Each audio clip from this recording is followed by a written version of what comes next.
Hello and welcome back to the channel. In this video, I'm going to show you how to sharpen the chain on your chainsaw. And while you may think this is a difficult or scary task, let me tell you, it's very easy.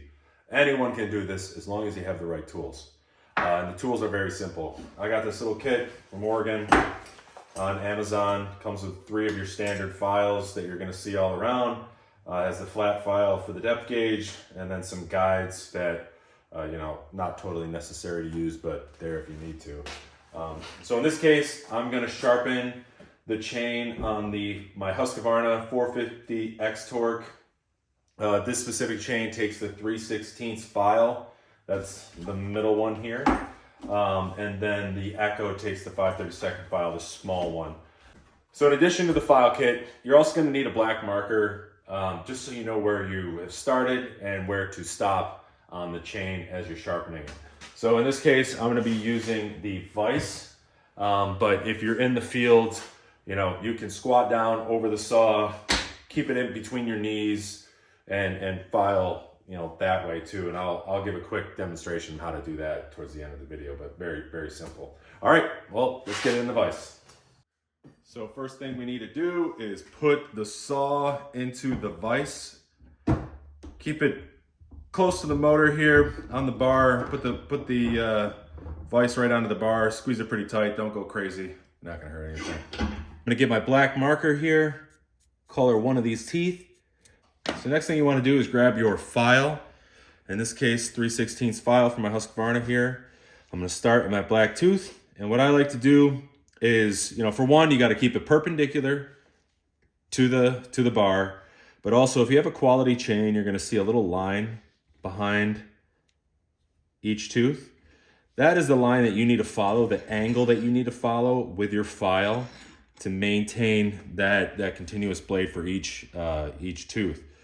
So what I like to do is push into the tooth and then roll. So I go like this: 1, 2, 3. 1, 2, 3. And really, you just need to do 2 or 3 at most, and that thing will be sharp and ready to go. Okay, now once you get that side here, what I like to do is rotate the saw because I am right-handed. And then I will get the other side. So again, make sure that's nice and tight, like so. And so now I'll get these teeth. So I got my black mark right here. And again, I'll push into the tooth and I'll roll into the tooth and roll and go all the way down.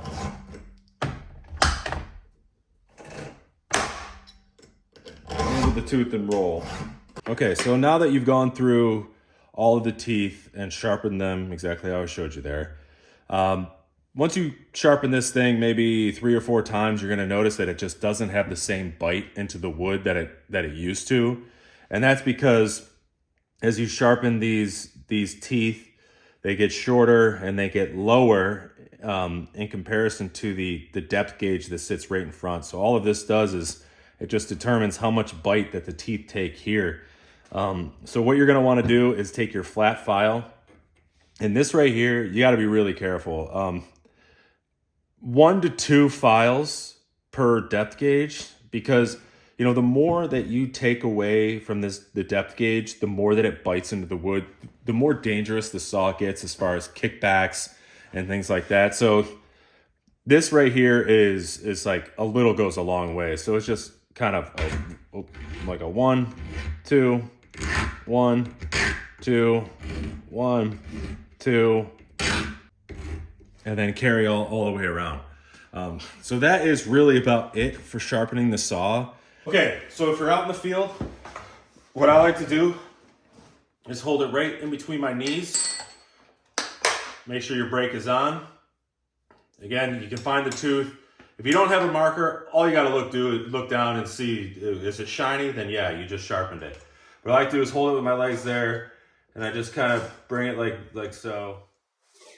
All right, so that's about it for sharpening the chain on your saw. Again, this file kit from Amazon is great. It comes with 3 standard files. If you don't know the size or gauge of your chain, just go Google it online and you will take the time. These come with a little cheat sheet as far as the sizes and English to millimeters to whatever. So you can easily cross-reference it. Just go look online and you can figure out what file to use. It's also pretty self-evident once you put a file into it. Of the 3 files, you'll see which one fits great. The other one's either way too big or way too small. So, all right, well, I hope this video helped. Please like, subscribe, stand by for the next video. Over and out now.